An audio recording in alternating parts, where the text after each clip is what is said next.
Ny ankizy rehetra latsaky ny 12 taona dia manan-jo ary zava-dehibe ho antsika rehetra ny fanajana ny zo fototra izay sitrahan'izy ireo.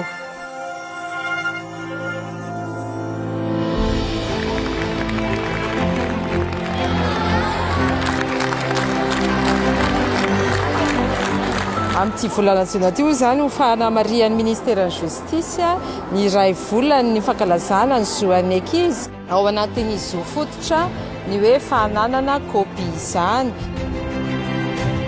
Ankizy izahay, manan-jo izahay, na izy, na izao, na ianao. Mitovy daholo ary mitovy ny zo.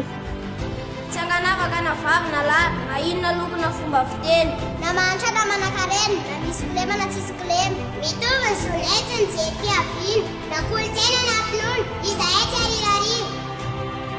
Na inona fahasamihafana misy eo aminay, manan-jo sy fahafahana mitovy ny tsirairay.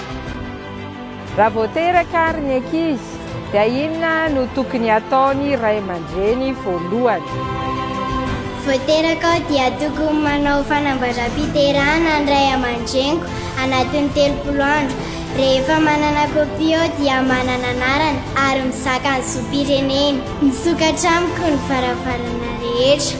Afaka miditra an-tsekoly eo, afaka manala fanadinam-panjakana, afaka mandeha tobim-pahasalamana. Indrisy, ankizy ao fa tsy mbola manana kôpy, ny omaly nefa tsy tonan'io androany ao olo-pirenena vanina. Nangataka didim-pitsarana amin'ny solosoram-pahaterahana aho, ankehitriny aho manana anarana, afaka misitraka zoko hafa rehetra, afaka mikasa ho avy tsy mana-petra. Izy ary izany no tompon'andraikitra voalohany amin'ny ankizy. Ray aman-dreny.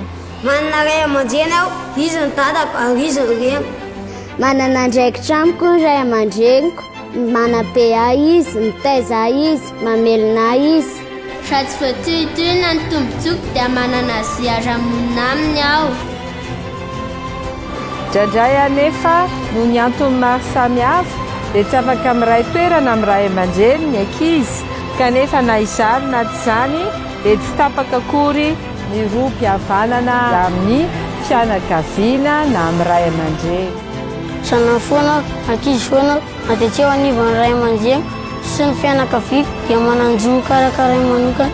Manana andraikitra amin'ny fizakan'ny ankizy zo na ny ray aman-dreny na ny fanjakana na ny fiarahamonina manentana antsika rehetra amin'izany ary.